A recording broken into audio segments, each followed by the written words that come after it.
आज दुनिया में ज्यादातर लोग जिन लंबी बीमारियों से जूझ रहे हैं उनका हेडक्वार्टर पेट में है। अशुद्धियां समय के साथ इकट्ठा हो जाती हैं और आप भारी हो जाते हैं, शरीर और सिर दोनों में। ये तय करता है कि आप जीवन में किस तरह सोचते हैं, महसूस करते हैं और अनुभव करते हैं।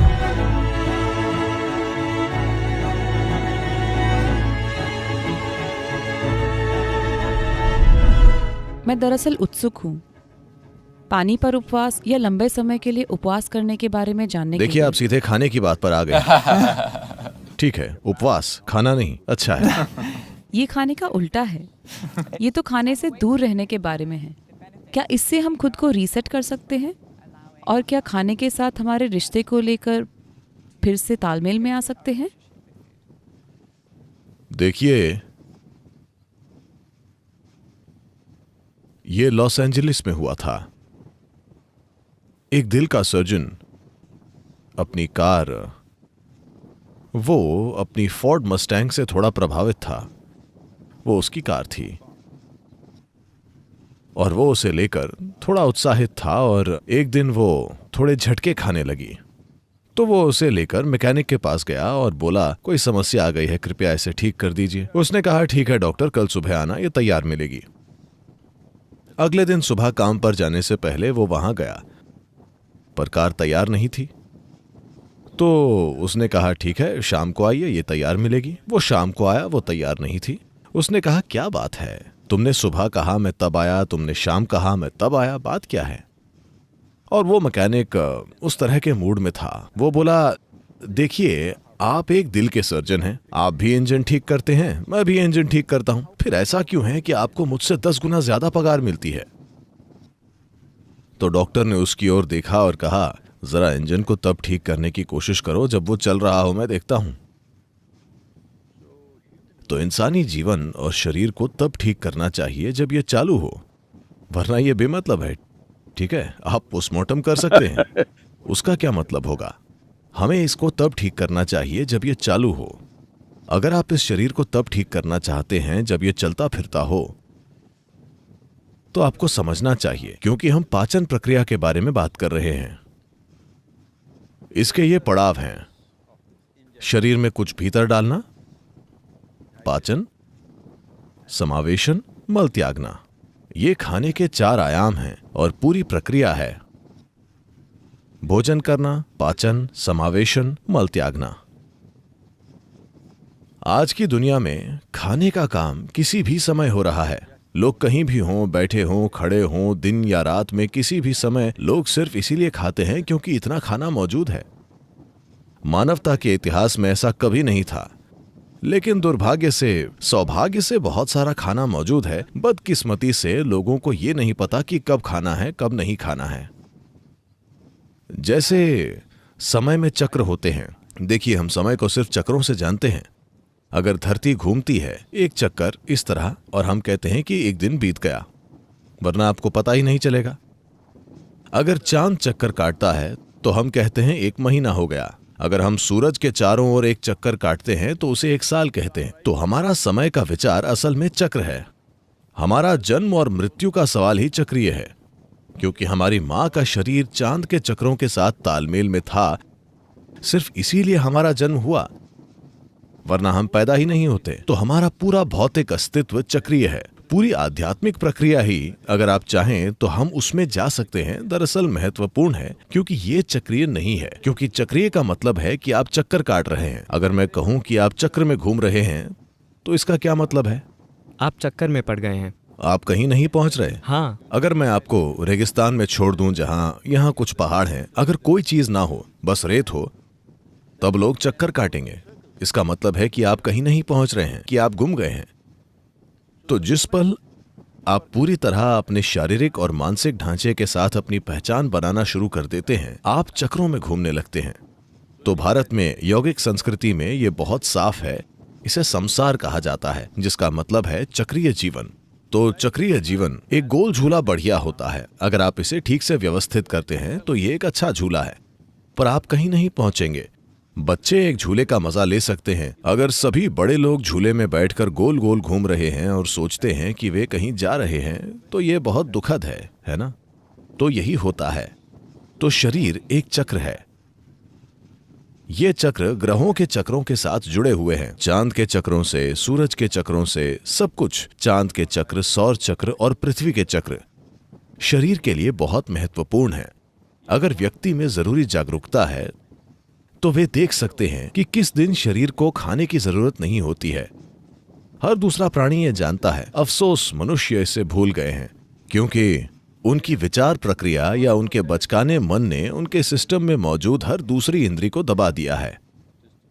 अगर आप अपने सिस्टम को ध्यान से देखते हैं तो आप देखेंगे कि किसी खास दिन आपको खाने का मन नहीं करेगा, उस दिन आपको खाना नहीं चाहिए। पर नहीं, आप अपने दोस्त के घर पर हैं, वहां एक पार्टी है, आप ठूंस कर खा लेते हैं, भले ही आपका शरीर ना कह रहा हो, आप खुद को भर लेते हैं। आपने देखा है कि सभी जानवर, अगर आपके घर में एक कुत्ता है तो एक खास दिन वो खाने से इनकार कर देता है, कुत्ते और बिल्ली दोनों। क्या आपने इस पर गौर किया है? अगर उपलब्ध हो तो वो जाकर थोड़ी घास खाएगा और उल्टी करेगा और खुद को साफ करेगा, क्योंकि वो जागरूक है कि खाना लगातार भीतर तो डाला जा रहा है, लेकिन पाचन और पेट की सफाई खाने जितनी कुशल नहीं है।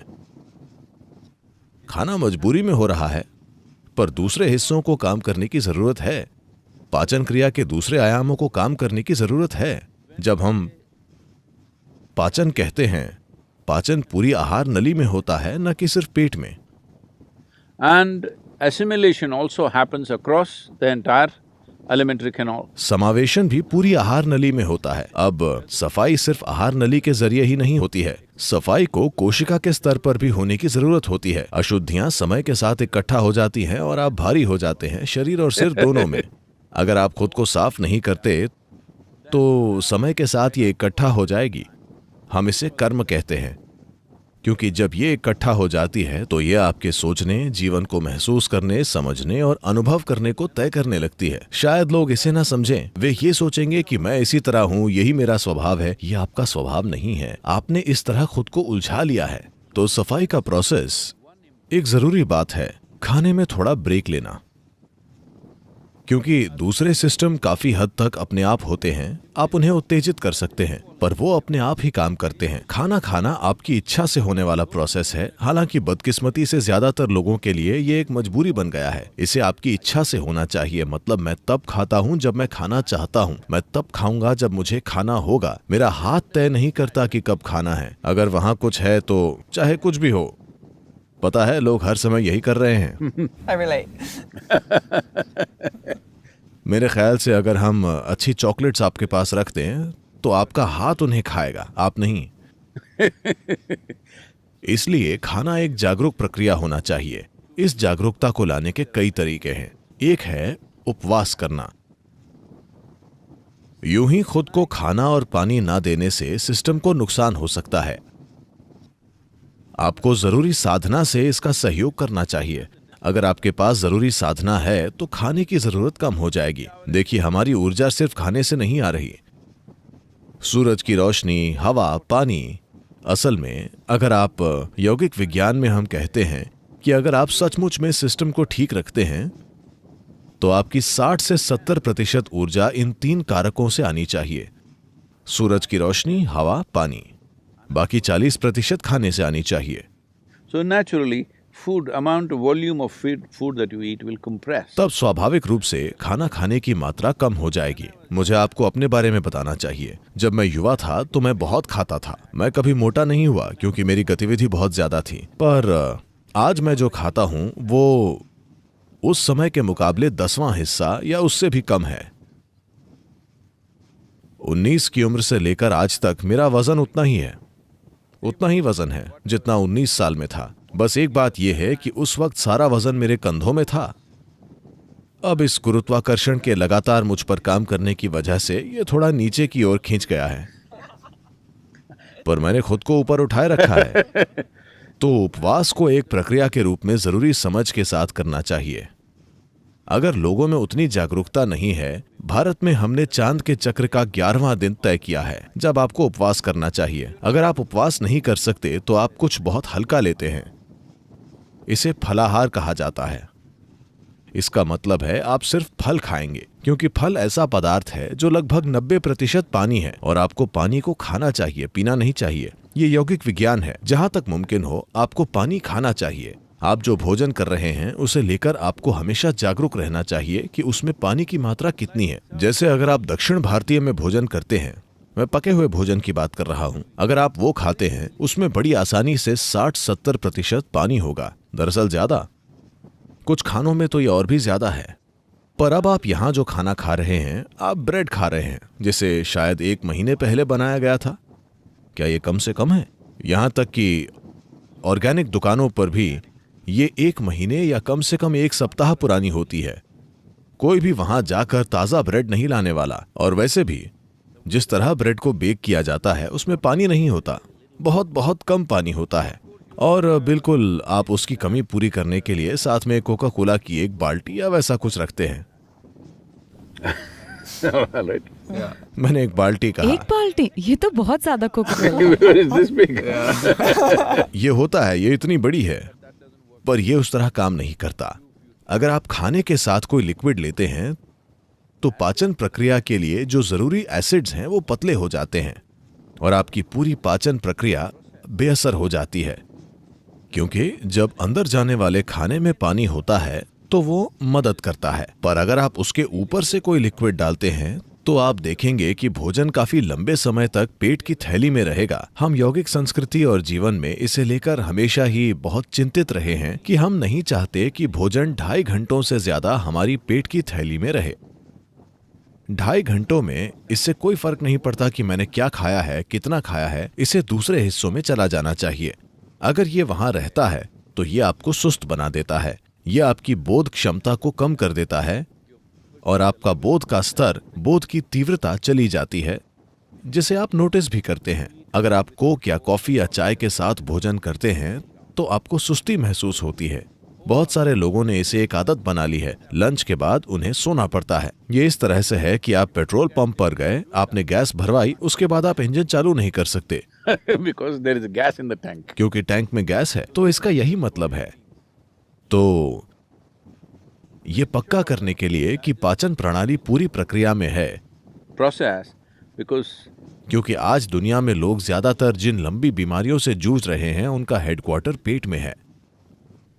हाँ, बहुत से लोगों के लिए यह उनके सिर की ओर जा रहा है, पर ज्यादातर हेडक्वार्टर पेट में ही है। जो वे खाते हैं और जिस तरह से खाते हैं, तो वे इस तरह खा रहे हैं। अनुशासन लाने के लिए एक आसान चीज है, शायद महीने में 1 या 2 दिन आपको बहुत ही हल्का भोजन करना चाहिए, ऐसा जो शरीर पर बहुत हल्का और सरल हो। अगर आप सिर्फ पानी पर रह सकें या थोड़ा सा नींबू और पानी water, little lightly honey-laced water. या पानी में थोड़ा शहद मिलाकर, इससे मदद मिलेगी।